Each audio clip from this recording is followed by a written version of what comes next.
Sanctus, Sanctus,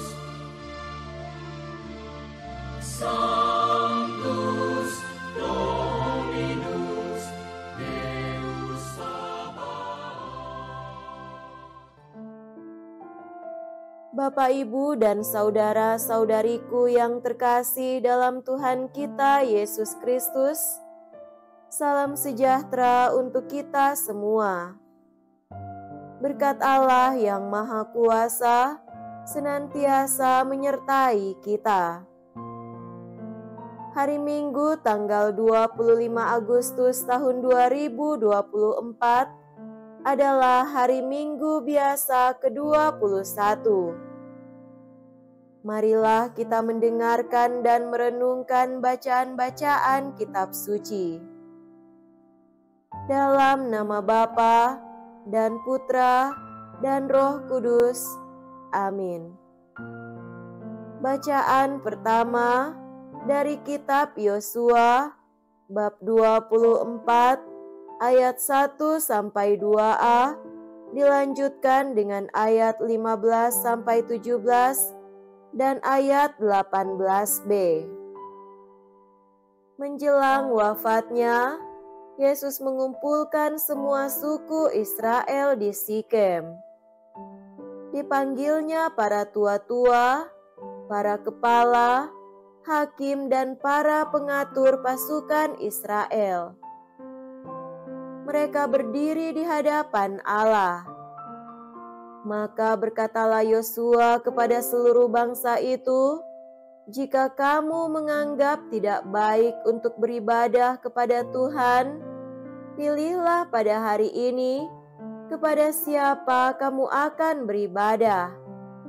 Kepada dewa-dewa yang kepadanya nenek moyangmu beribadah di seberang sungai Efrat, atau kepada dewa orang Amori yang negerinya kamu diami ini?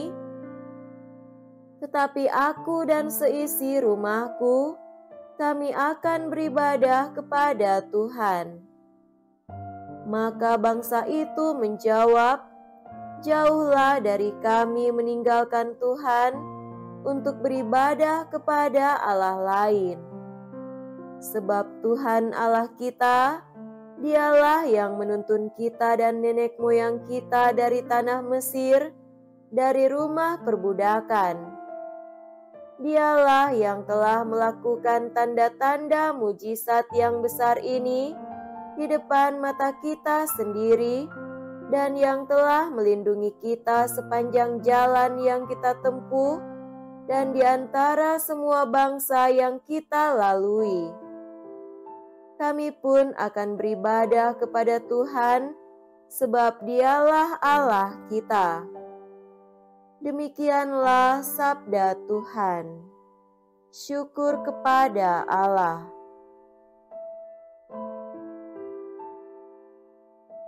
Bacaan kedua dari surat Rasul Paulus kepada jemaat di Efesus, bab 5, ayat 21 sampai 32. Saudara-saudara, hendaklah kamu saling merendahkan diri dalam takut kepada Kristus.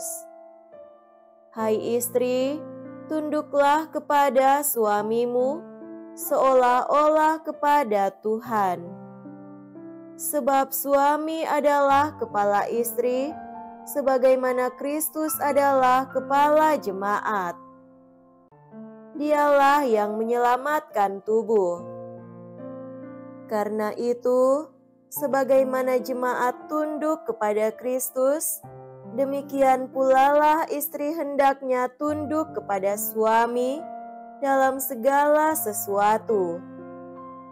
Hai suami, kasihilah istrimu sebagaimana Kristus telah mengasihi jemaat dan telah menyerahkan diri bagi jemaat untuk menguduskannya setelah menyucikannya dengan air dan firman. Maksudnya ialah supaya dengan demikian Kristus menempatkan jemaat di hadapannya dalam keadaan cemerlang, tanpa cacat atau kerut atau yang serupa itu, tetapi kudus dan tidak bercela. Demikian pula suami harus mengasihi istrinya seperti tubuhnya sendiri, maka yang mengasihi istrinya mengasihi dirinya sendiri.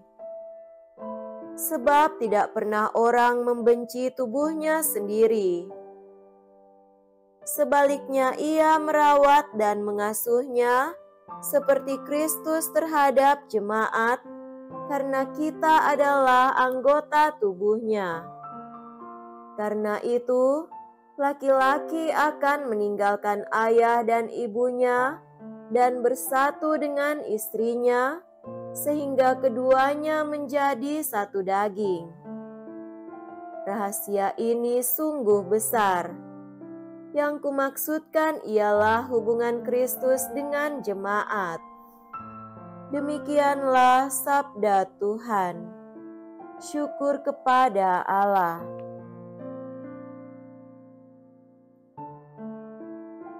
Semoga Tuhan beserta kita sekarang dan selama-lamanya. Inilah Injil suci menurut Yohanes. Dimuliakanlah Tuhan. Injil Yohanes bab 6 ayat 60 sampai 69. Setelah Yesus menyelesaikan ajarannya tentang roti kehidupan, banyak dari murid-muridnya berkata, "Perkataan ini keras. Siapakah yang sanggup mendengarkannya?" Yesus dalam hatinya tahu bahwa murid-muridnya bersungut-sungut tentang hal itu. Ia pun berkata kepada mereka, "Apakah perkataan itu mengguncangkan imanmu?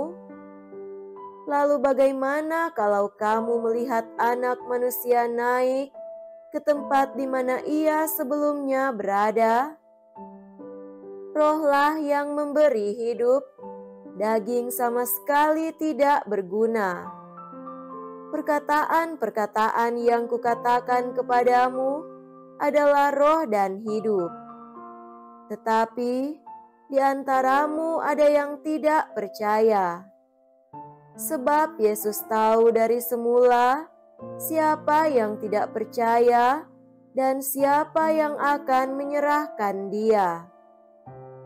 Lalu ia berkata, "Sebab itu telah aku katakan kepadamu, tidak ada seorang pun dapat datang kepadaku kalau Bapa tidak mengaruniakannya kepadanya."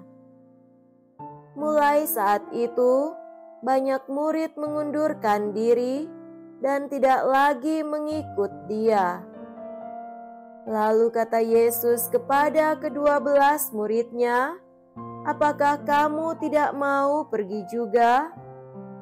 Jawab Simon Petrus kepadanya, "Tuhan, kepada siapakah kami akan pergi? Sabdamu adalah sabda kehidupan yang kekal. Kami telah percaya dan tahu bahwa Engkaulah yang kudus dari Allah." Demikianlah sabda Tuhan. Terpujilah Kristus.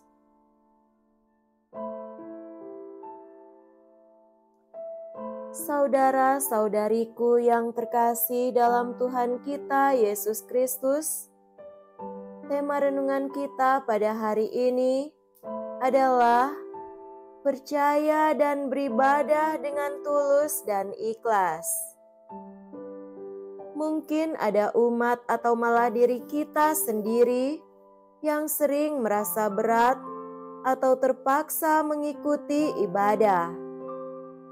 Hatinya sebenarnya merasa tidak bebas dan tidak dengan ikhlas pergi ke tempat ibadah atau perayaan Ekaristi, sehingga mereka mengikutinya dengan berat hati atau setengah hati. Mereka hanya hadir secara fisik, namun hatinya jauh dari Tuhan yang disembah dan dipuji di dalam ibadah dan ekaristi itu. Hal itu mungkin disebabkan oleh kesibukan pekerjaan yang menyita perhatiannya, sehingga pada hari Minggu pun mereka harus tetap bekerja. Atau ada yang berpikir bahwa hari Minggu adalah kesempatan untuk beristirahat setelah selama sepanjang minggu bekerja keras. Atau orang-orang itu memang ada kemalasan tertentu untuk datang ke gereja karena mereka merasa hanya duduk-duduk saja dan merasa bosan. Mereka tidak menyadari bahwa pergi ke gereja dan mengikuti misa hari Minggu adalah ungkapan iman pribadi sebagai orang Katolik yang mewajibkan dirinya sendiri untuk bersyukur kepada Tuhan atas semua berkat yang diterimanya. Seharusnya orang Katolik pergi beribadah dan merayakan ekaristi di gereja dengan penuh sukacita dan dengan hati yang tulus ikhlas. Saudara-saudari terkasih, Yosua pemimpin Israel yang menggantikan Musa untuk memimpin umat Allah memasuki tanah terjanji, pernah merasakan bahwa mungkin ada di antara umat Israel yang merasa terpaksa beribadah kepada Allah. Yosua mau memastikan bahwa umat Israel yang dipimpinnya memasuki tanah terjanji itu benar-benar orang-orang yang tidak terpaksa dan berat hati untuk mengikuti perintahnya. Maka ia berkata, "Jika kamu menganggap tidak baik beribadah kepada Tuhan, pilihlah pada hari ini kepada siapa kamu akan beribadat." Yosua ingin memastikan bahwa umat Israel benar-benar dengan tulus dan ikhlas beribadah kepada Allah. Syukurlah umat Israel menjawab, "Jauhlah daripada kami meninggalkan Tuhan dan beribadah kepada Allah lain." Sebab Allah kita itulah yang telah menuntun kita keluar dari Mesir. Umat Israel yang dipimpin Musa dan kemudian dilanjutkan oleh Yosua itu benar-benar sadar bahwa Yahwe Allah merekalah yang telah menyelamatkan mereka dan memimpin mereka keluar dari Mesir, dan hanya Allah itulah yang patut disembah. Demikian pula di dalam Injil, kita mendengarkan bahwa Tuhan Yesus sendiri menantang iman para murid-Nya dengan berkata, "Apakah kamu tidak mau pergi juga?" Hal itu dikatakannya kepada ke-12 rasul ketika banyak orang di Galilea mengundurkan diri dan tidak mau mengikuti Yesus lagi, karena mereka tidak bisa menerima perkataan Yesus yang mereka anggap keras. Yesus mengatakan kepada mereka bahwa tubuhnya adalah benar-benar makanan dan darahnya adalah benar-benar minuman. Rohlah yang memberi hidup dan daging sama sekali tidak berguna. Adakah perkataan ini menggoncangkan imanmu? Bagaimana jika kamu melihat Putra Manusia naik ke tempat di mana sebelumnya ia berada?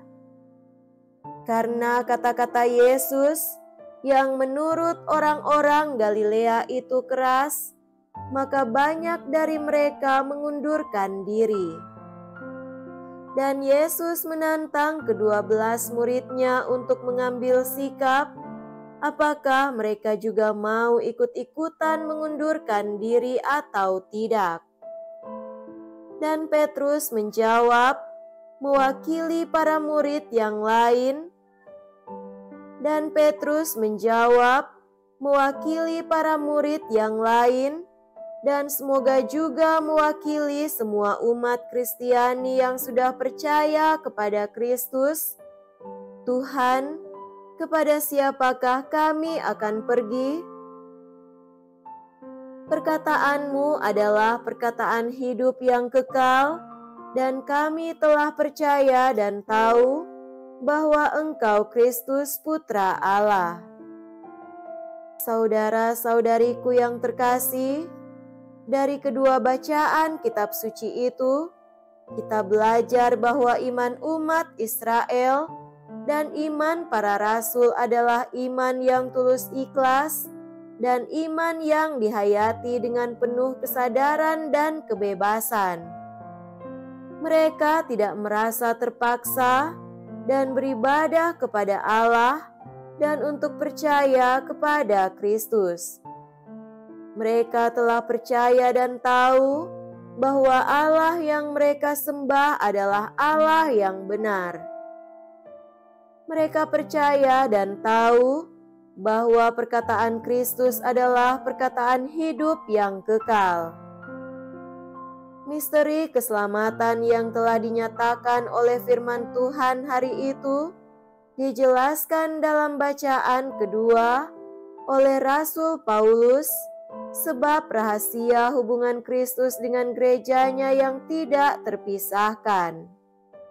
Hubungan cinta kasih Kristus dan gerejanya dilambangkan dalam hubungan suami istri yang penuh cinta kasih, saling menolong dan membantu, sehidup semati dalam suka dan duka, dalam untung dan malang. Hubungan cinta kasih adalah hubungan yang tulus ikhlas dan tidak ada rasa terpaksa atau rasa tidak bebas, melainkan hubungan yang penuh dengan kebebasan dan kesetiaan. Semoga kita semua boleh menjadi murid-murid Kristus yang setia dan tulus ikhlas beriman kepadanya. Semoga demikian. Amin. Dalam nama Bapa dan Putra dan Roh Kudus. Amin.